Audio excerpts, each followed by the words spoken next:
magandang gabi sa inyo mga kasawi. Kamusta na po kayong lahat? Naway nasa mabuti kayong kalagayan at mag-iingat kayo palagi mga kasawi. At syempre magbabasa tayo ng ating mga mensahe. At ang ating sender ay isang babae mga kasawi. Ayan. Idol, pwede po ba ako magpa-advise? Nakakahiyaman po itong sasabihin ko pero mahal ko po ang bayaw ko. Oh my God. Hindi ko po alam paano po nangyari pero bigla po akong natukso sa kanya. Dahil ang gwapo niya po at isang araw na kami na lang naiwan, ayun, meron pong nangyari sa amin ng paulit-ulit. OMG. Idol, please, ano po ang gagawin ko? Kasi naguluhan na po ako kung ano ang gagawin ko. Kasi mahal ko ang bayaw ko kaysa sa asawa ko. Please, advise mo ako gagawin ko sa sasabihin mo. Paki-hide po ng name ko, Idol, please. So, yung ating sender mga kasabi ay isang babae na ang sabi niya ay mahal niya ang sarili niyang bayaw. Hala, at syempre hindi lang yun, meron sa kanilang nangyari. Yung once nga na naiwan sila sa isang bubong siguro o sa bahay, ay meron sa kanilang nangyari ng paulit-ulit ng kanyang bayaw. So, hindi niya daw alam kung ano ang gagawin niya. Siyempre, dahil mas mahal niya ang bayaw niya kumpara sa kanyang asawa. So, ano daw yung gagawin niya kasi naguguluhan na siya. So, kung ano daw yung sasabihin natin ay, yun ang gagawin niya. Napaka ano naman neto, Diyos ko, sa akin pa talaga yung responsibilidad, di ba?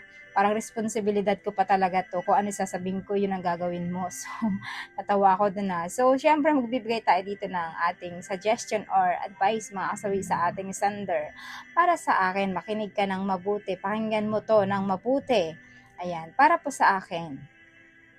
Kung talagang, ayan, mahal na mahal mo ang bayaw mo kumpara sa asawa mo ay at naguguluhan ka na, hindi mo alam kung ano ang gagawin mo sa buhay mo, ay mas maganda na kausapin mo yung bayaw mo. Muna, syempre, unang-una sa lahat, kung ano ba talaga yung inyong relasyon. Kaya ka ba niyang panindigan o hindi?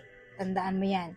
So, sabi mo sa kanya, nasasabihin mo na sa kanyang kuya o kapatid na talaga ang tungkol sa inyong relasyon. 'Di ba? Siyempre, para malaman niya din kung ano yung plano niya tungkol sa inyong maling relasyon. So, para may idea din yung lalaki na sasabihin mo na mismo sa asawa mo para magkaroon din siya ng idea kung ano ba yung plano niya at kung hihingi ba kayo ng tawad or panindigan nyo yung nangyari sa inyong dalawa as long as hindi pa taken yung lalaki yung bayaw mo.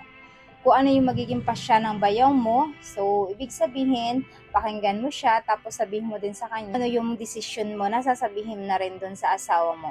Una sa lahat, kapag ganitong sitwasyon mga kasawi, mas maganda na sabihin mo ng mas maaga sa iyong karelasyon or sa asawa mo para na hindi na tumagal. Kasi kapag once na hindi mo ito sinabi kaagad at pinatagal mo at lalong-lalo pa ang pinaka-worst nito kapag once na nahuli kayong dalawa na nagbibingbangan sa loob ng tahanan, mas lalong matindi yung galit, mas lalong baka mamaya makapatay pa yung asawa mo at mapatay niya kayong dalawa, 'di ba? Napaka ano nun dahil syempre kapag once na nakita kayo na may relasyon na nasaktuhan pa kayo na naglabing-labing, baka mamaya hindi niya makontrol kung ano yung gagawin niya sa inyong dalawa dahil since na naabutan na kayong dalawa. Kaya mas maaga habang hindi pa ito nangyayari at ayaw mong mangyari ito, mas maganda na ipagtapat mo ng maayos sa asawa mo, ng mahinahon at sabihin mo sa kanya na may sasabihin ka na seryoso. Ayan. Kung hindi kaya magtapat nung kapatid niya or bayaw mo sa kapatid niya, ay mas maganda na ikaw na mismo ang magsabi pa sa kanya. So, mas maganda nga na dalawa kayo ang magsabi sa kanya para talaga naman mas malaman niya na sincere kayo, na mas kahit paano ay meron pa rin kayong sinseridad na sasabihin ito sa kanya kahit na hindi naman talaga maganda ang epekto nito sa kanya dahil nasaktan nyo siya, lalong-lalo na kapatid pa niya yung minahal mo at ng agaw sa asawa niya, 'di ba? So mas maganda na yun, unahan niyo na siya. Sabihin niyo na kaagad sa kanya, wag na kayo magpatumpik-tumpik pa habang hindi pa huli ang lahat, habang wala pang nagagawa siyang hindi maganda sa inyong dalawa. 'Di ba? So yun lang yun, kasimple. At kung ano man ang sasabihin ng asawa mo at kung ano man ang sasabihin sa inyo, tatanggapin nyo yun. Kung saktan man niya kayo, so tanggapin nyo yun. Kasi yan ang conclusion na mangyayari dahil syempre sa inyong panluloko sa kanya. Napakasakit naman talaga na malaman mo na ang asawa mo ay nagluloko at sa kapatid mo pa, 'di ba? So sobrang doble yung sakit, parang double kill ang nangyari dahil okay lang nga, 'di ba, kung ibang tao, 'di ba, sobrang sakit na what if pa kaya kapatid mo pa yung kaagaw mo sa taong mahal na mahal mo. So napakasakit 'yun para sa kanya.